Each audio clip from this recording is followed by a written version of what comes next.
주택가격 결정 요인 중에 가장 중요한 것이 바로 수요와 공급이죠. 앞으로 4년 후 2023년 서울의 아파트 공급 대란, 그 진실 지금 시작하겠습니다.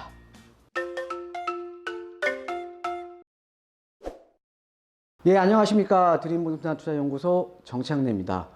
자, 오늘 이번 시간에는요, 최근에 지금 이슈가 되는 내용들이 지금 앞으로 4년 후에 이 아파트에 대한 공급량이 좀 많아지면서 지금 주택시장이 이제 지금부터 이제 지금 작년 2018년 9월 이후로, 그러니까 9.13 대책 이후로 지금 시장이 지금 하향 안정화되고 있잖아요. 그래서 2023년에 서울의 아파트에 대한 공급 대란이 일어날 가능성이 많다라는 게 지금 이번 주에 좀 이슈입니다. 예, 그래서 그 진실을 한번 파헤쳐보는 시간을 한번 갖도록 하겠습니다.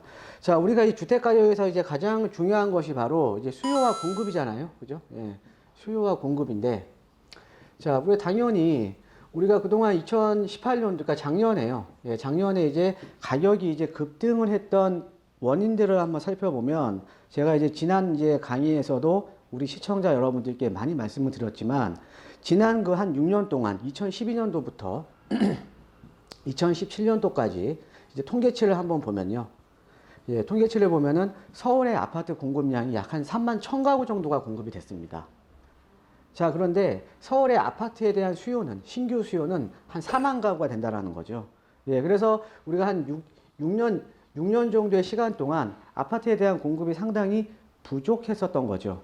예, 부족했었기 때문에 2018년도에 그렇게 폭등 장세가 연출이 됐었던 거거든요.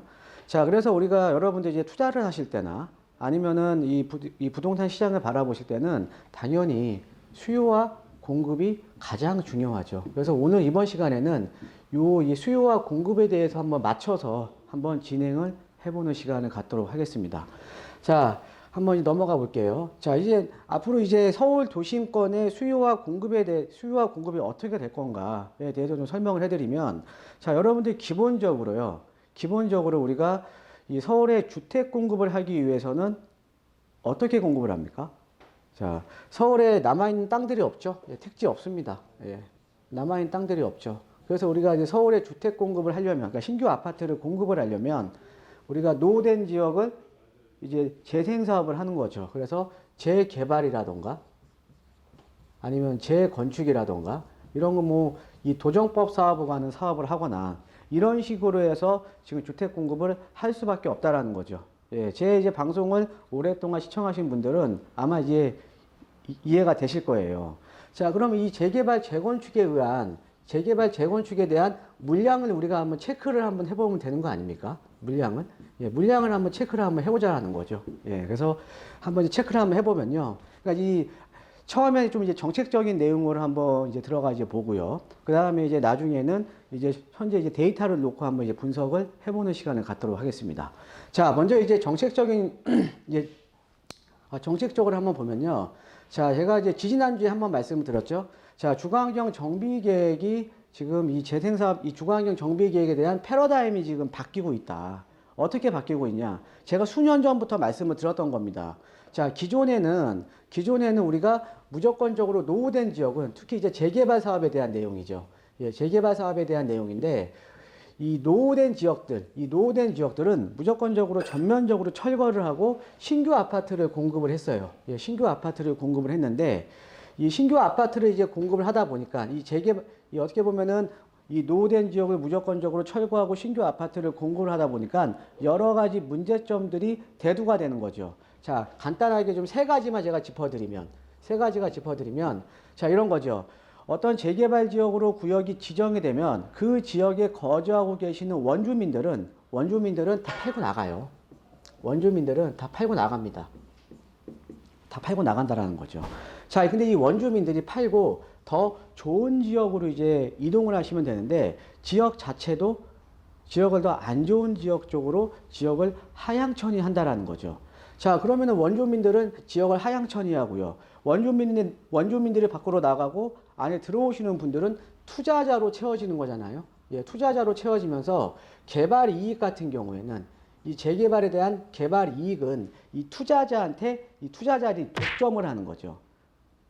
자, 거기다가 이제 투자자로 채워졌으니까 우리가 이 재개발이라던가 이런 재생사업 같은 경우는 시간이 상당히 오래 걸리잖아요. 그렇죠? 그래서 이 투자자로 채워지면서 그 안에는 실제 거주하고 계시는 분들은 세입자로 채워지십니다. 세입자로. 왜? 이 세입자 같은 경우에는 어때요? 아무래도 이 재개발 지역들이 임대가는 낮으니까 이 매매 가격은 높더라도 임대가는 낮잖아요. 그렇죠. 임대 가격은 낮기 때문에 아무래도 이런 재개발 지역들이 서울에서는 이런 서민주택에 대한 수요를 감당을 하고 있던 거죠. 근데 이 재개발이 진행이 되면 될수록 서울에 이 서민주택들이 멸실이 되면서 지금 현재 서울 도심권에 서민주택이 지금 급감을 하고 있는 겁니다. 급감을. 그러니까 이 서민주택이 급감을 한다? 당연히 여기 살고 계시는 세입자들 입장에서는 이 주택이 멸실이 돼버리면 더 많은 주거비용을 부담을 해야겠죠. 더 많은 주거비용. 왜? 여러분들 최근에 서울 도심권에 빌라라든가 이런 것도 있잖아요. 그렇죠? 우리가 서민주택, 소형주택, 이런 상대적으로 주거에 대한 비용이 낮은 이런 서민주택 같은 경우가 지금 가격이 최근에 많이 올랐거든요. 지금도 계속 오르고 있고요. 그러니까는 이런 이제 서울 도심권의 이제 재개발로 인해서 이런 도심 재생 사업으로 인해서 기존에 있던 서민주택들이 멸실이 되니까 당연히 그에 대한 대체재 관계에 있는 빌라들의 가격이 오르고 있으니까 서민들 입장에서는 주거에 대한 비용이 늘어나는 거죠. 그래서 이런 여러 가지 문제점들 때문에 점차 이제 지금은 앞으로는 어떻게 가냐면 보존이 뭐예요? 개발 안 하겠다라는 겁니다. 개발 안 하겠다라는 거죠. 예. 그리고 정비는 뭡니까? 정비는 개발을 하겠다라는 거죠. 그래서 앞으로 이 주거환경 정비 계획이 이제 바뀌게 되면서 앞으로는 이 보존과 정비를 병행을 한다라고 좀 이해를 하시면 될 것 같습니다. 자, 그래서 여기에 보시면 지난 시간에 제가 좀 언급해 드렸는데 과거에는 우리가 이 재개발 지역으로 구역 지정을 받을 때 물리적인 요건만 맞으면 구역 지정을 해줬어요. 물리적인 요건만 맞으면. 그래서 물리적인 요건만 맞으면 이제 구역 지정을 해줬는데 그래서 과거에는 어떻게 보면 우리가 소수에 대한 의견이 구역 지정 당시에 반영이 잘 안 됐다라는 거죠. 자, 그런데 앞으로는 어떻게 바뀌게 되냐. 이 소수 의견을 적극적으로 반영을 하겠다라는 겁니다. 그 해당 구역에 만약에 정비구역으로 지정되기 전에 거기에 거주하고 계시는 분들의 여러 가지 다양한 의견들을 구역 지정을 할 때 적극적으로 반영을 하겠다라는 거죠. 예, 그런 식으로 좀 이해를 하시면 되고요. 그래서 요 내용이 이따 좀 말씀을 드릴 건데 상당히 중요한 내용입니다. 자, 그래서 이제 보시면 앞으로 이 재생사업에 대한 패러다임이 전면적인 철거에서 보존과 정비를 병행해가는 이런 쪽으로 지금 이제 재생사업에 대한 패러다임이 지금 전환이 되고 있다라고 이제 보시면 될 것 같고요. 자, 그 다음에 이제 보시면 과거에는 아까 말씀드렸듯이 정비구역 지정 후에 재개발을 추진을 했잖아요. 자, 이게 어떤 의미냐면 아까 물리적인 요건만 맞으면 소수의 의견을 무시를 하고 일단은 구역으로 지정을 해줬습니다. 자, 이러다 보니까 구역으로 지정을 해주다, 그냥 구역 지정을 해주다 보니까 재개발로 구역 지정되고 나서 어때요? 거기서 반대하는 사람들이 많은 거예요. 조합원들이. 반대하는 사람들이 또 많은 지역들도 있습니다. 그런 지역들은 구역 지정이 되더라도 진행이 안 되는 현장들이 상당히 많았다라는 거죠. 자, 그래서 우리가 서울의 이제 재개발 지역 중에 우리가 지금 구역 지정이 해제가 된 지역들이 구역으로 지정을 해줬는데 그 이후에 거기 주민들이 반대를 하면서 해제가 된 지역들이 거의 반이 넘습니다. 약 한 55% 정도가 해제가 됐다라는 거죠. 해제가. 자, 이렇게 되면 어떤 의미가 되냐. 일단은 사회적인 갈등이 많이 생기겠죠. 그렇죠? 사회적인 갈등도 많이 생기고 여러분들 뭐 좀 재개발 지역에 관심 있으신 분들은 많이 아시겠지만은 자, 저런 것들이죠. 일단 만약에 이제 사업이 진행을 하다가 구역 지정을 받아서 사업을 진행을 하다가 사업이 무산이 되면 매몰 비용에 대한 부담. 이게 몇 년 전에 상당히 그러니까 매몰 비용이 뭐예요? 이 사업을 진행을 하면서 쓴 비용 있잖아요. 사업을 진행을 하면서 쓴 비용에 대한 부담. 이런 것들도 우리가 최근 몇 년 전에 사회적인 이슈가 됐었죠. 그죠? 예. 자, 그러면서 이제 이런 거에서 앞으로는 정비구역 지정 단계를 상당히 세분화시키겠다라는 겁니다. 정비구역 지정 단계를 상당히 세분화시키겠다라는 거죠. 그러니까 여기에는 이제 정비구역 지정 전에 소수 의견도 반영을 하고 또 여기에 주민 동의율도 이제 반영을 하면서 정비구역 지정 단계를 상당히 세분화시키겠다라는 내용이죠. 자, 그러면은 어떻게 되느냐? 그러니까 이 주거환경 정비 계획의 이 주거환경 정비계획상 이런 거 재생사업에 대한 패러다임이 지금 전환이 되면 앞으로 어떻게 되느냐. 간단하게 좀 말씀드리면 첫 번째는 이렇게 보시면 돼요. 예전 같은 경우에는 구역 지정을 해서 어쨌든 물리적인 요건만 맞으면 구역 지정이 됐으니까 그래서 진행이 되는 현장들은 소수 의견을 무시를 했잖아요. 그러니까 일단 주거벨트 자체가 과거에는 상당히 컸습니다. 자, 그런데 지금은 정비구역 지정 전부터 소수의 의견을 반영을 하잖아요. 그럼 거기 안에서 반대하는 지역에 있으신 분들은 구역에서 빠지겠죠. 그렇죠? 구역에서 빠지니까 이 주거벨트 자체가 과거같이 대규모의 주거벨트가 생기기가 상당히 어렵습니다. 그러니까는 소규모로 개발이 될 가능성이 상당히 높다라는 거죠. 근데 가장 중요한 거는 제가 여러 번 제가 이제 뭐 제 방송이라던가 아니면은 이제 제가 유튜브 상에서도 제가 말씀을 드리는 게 우리가 아파트 같은 경우에 주택 시장에서 가장 중요한 게 뭐냐면 대규모의 연속적인 주거벨트예요. 주거벨트가 연속적으로 대규모로 있어야 그만큼 어떻게 보면 편의시설도 잘 갖춰져 있고요. 또 선호도가 또 주거에 대한 선호도가 높거든요. 그런데 이 주거벨트 자체가 작아진다라는 거는 그만큼 뭐 커뮤니티 시설이라던가 이런 것들이 잘 갖춰질 가능성이 좀 낮겠죠. 그죠? 예. 자, 그래서 이런 좀 문제점이 발생을 하고요. 자, 그 다음에 이제 두 번째로 이제 보면 또 어떤 게 있냐면, 자, 소수 의견을 많이 반영을 한다라는 거는 과거에 비해서 당연히 자, 규모가 작아지니까 새 아파트 공급이 줄어들겠죠. 새 아파트 공급이 당연히 줄어들 수밖에 없습니다. 예. 이렇게 이제 정리를 하시면 될 것 같고요. 이따가 또 나중에 또 나옵니다. 예, 나중에 또 나오니까. 자, 이렇게 보시면 될 것 같고요. 자, 그 다음에 또 하나가 보면은 이번에 저번 주에 나왔는데 2019년 이제 서울 도심의 공공 임대주택 공급 확대 방안, 서울 도심이 아니라 국토부에서 발표한 자료를 보면 이 공공 임대주택 공급 확대 방안이 나왔어요. 그거를 2019년 주거 종합계획이라고 하거든요. 근데 이 주거 종합계획을 보면 우리가 재개발과 관련된 내용들이 좀 변하고 있는 내용들이 있습니다. 어떤 거냐면 임대아파트 비율이에요. 임대아파트 비율인데, 자, 지금 그러니까 우리가 재개발을 하면 그러니까 전체 세대수 중에 임대아파트를 지어야 하는 의무 비율이 있거든요. 그런데 이번에 나온 내용들을 보니까, 자, 지금 서울권 같은 경우에 지금 현행이 지금 10에서 15%가 지금 법으로 정해져 있는데, 시행령에 정해져 있는데, 지금 여기에 이제 추가로 지금 이제 세입자가 좀 그 지역에 많을 경우에는 지자체 재량에 따라서 5% 범위에서 증감을 할 수가 있습니다. 증감을 할 수가 있는데, 지금 서울가 이게 지금 올라갔어요, 이번에. 그러니까 뭐냐면 10에서 15%였는데 10에서 20%로 올라갔고요. 그러니까 임대 아파트를 더 지어야 된다라는 거죠.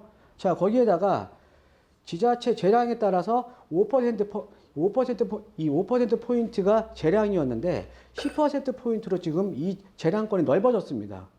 그러면 최대 20%, 10%, 최대 30%까지 늘어나는 거죠.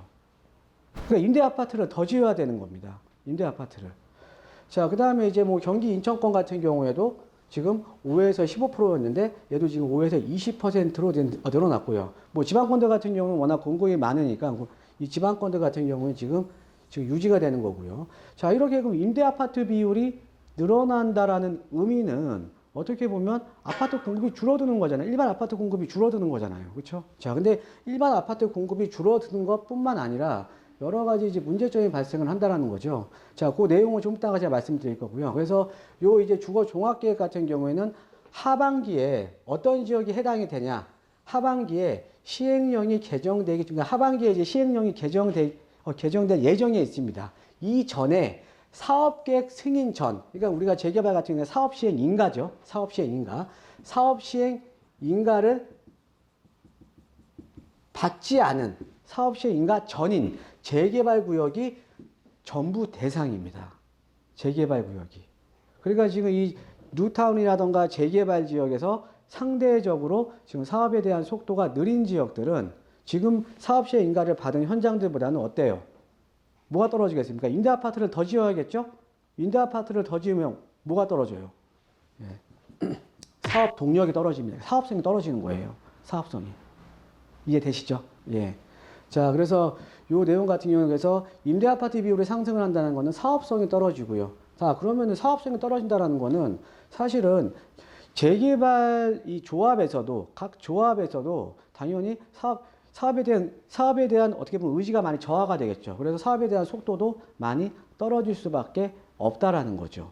예. 그러면 자, 아까 제가 말씀드렸듯이 지금 재개발 지역 같은 경우는 주거환경 정비 계획에 대한 패러다임이 바뀌면서 지금 무조건적인 철거에서 정비와 보완을 병행을 하는 이런 쪽으로 지금 전환이 되고 있으니까 신규 아파트 공급은 줄어들고요. 그 다음에 임대 아파트 비율 자체가 늘어나니까 지금 임대 아파트 비율이 늘어난다는 거는 일반 아파트 비율이 적어지는 거잖아요. 그렇죠? 그럼 당연히 얘도 신규 아파트 공급이 줄어드는 거 아닙니까?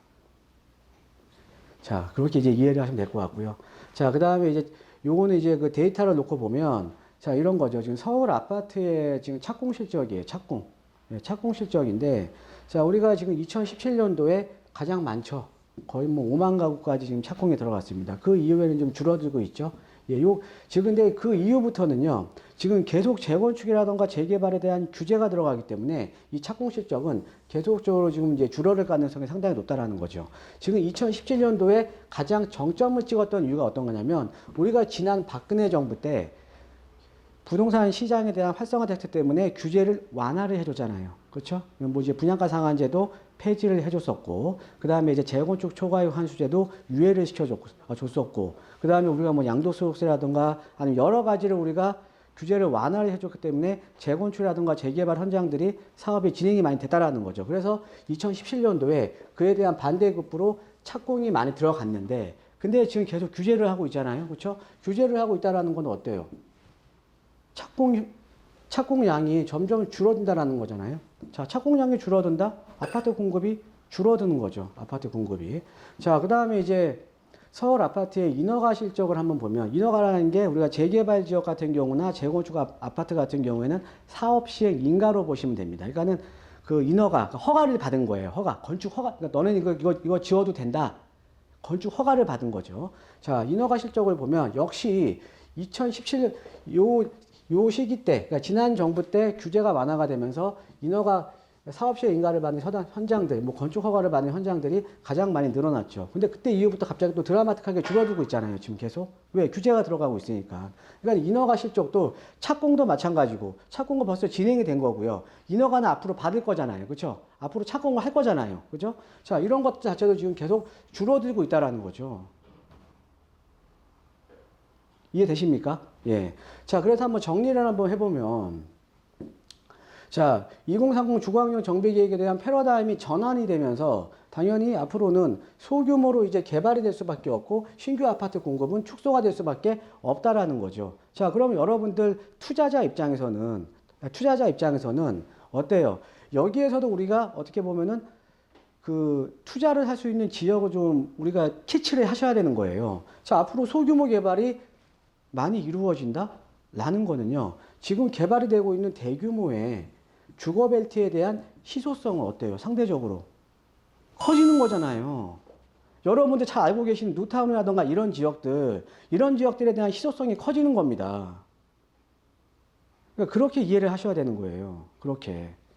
자, 그 다음에 신규 아파트 공급은 줄어들 수밖에 없는 거고. 자, 그 다음에 아까 이 주거 종합계획을 보면 임대 아파트 비율이 늘어난다라는 거는 당연히 신규 아파트 공급이, 그러니까 일반 아파트 공급이 축소가 되는 거고, 당연히 사업도 진행이 안 되는 현장들이 많을 거 아닙니까? 임대 아파트를 많이 지어야 되니까 사업 동력이 떨어지는 거예요. 사업성이 떨어진다라는 거죠.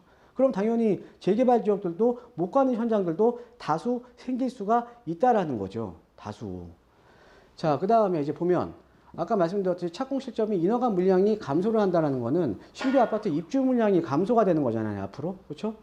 근데 최근에 나온 내용들이 2023년도부터 아파트 공급이 많아질 거다. 그래서 공급 대란이 일어날 거다라는 얘기를 많이 하십니다. 실질적으로 자, 이렇게 보시면 되죠. 자, 우리가 강남의 재건축 아파트를 한번 살펴보면, 자, 지금 작년에 우리가 가락시용, 그 다음에 올해 개포주공이라던가 고덕주공 물량들이 지금 나오고 있잖아요. 그렇죠? 이제 고덕주공 좀 있으면 나올 거고요. 자, 거기다가 이제 강남권이 쭉 이제 물량들이 나오는데, 거기에다가 이제 요맘때쯤 되면 앞으로 4년 후 정도 되면 이제 뭐 어떤 물량이 나와요? 뭐 둔촌주공 물량이라던가 이런 물량들이 나올 수도 있다라는 거죠. 자, 이런 물량들이 나올 수는 있는데 그 이후에 어차피 지금 착공 실적이나 인허가 물량이 줄어들고 있고, 그 다음에 재개발 같은 경우에는 서울의 신규 아파트 이 공급량의 거의 한 3분의 1 정도를 지금 이제 3분의 1 이상을 지금 이제 담당을 하고 있거든요. 근데 앞으로는 재개발 지역에 이 재개발을 진행을 하면서 새 아파트 공급이 줄어들 수밖에 없는데 일시적으로 공급은 많아질 수도 있지만 이게 어떻게 가격이 확 폭락을 하는 거죠. 이해되십니까? 자, 그래서 이번 시간에는요, 최근에 이제 이런 이슈가, 그러니까 2023년도부터 뭐 서울의 아파트가 공급이 많아지면서 지금부터 이제 가격이 폭락을 할 거다라는 이런 이제 사실 내용들이 좀 많이 있어서 이걸 한번 정리를 해보는 시간을 지금 이제 가졌습니다. 자, 여러분들 오늘 제가 해드린 강의, 자, 머릿속에 잘 담아주시고요. 자, 요즘 날씨가 너무 좋습니다. 예, 날씨가 너무 좋고 햇살도 정말 좋고요. 예, 이렇게 이 좋은 날씨에 또 가족들과 함께 항상 좋은 시간 보내시고요. 항상 건강하시고, 예, 마지막으로 아시죠? 예, 구독하기 버튼 아직 안 눌러주신 분들은 그 다음에 좋아요 버튼도 꼭 눌러주시면 저한테 많은 힘이 되겠습니다. 자, 여러분 항상 건강하십시오. 고맙습니다.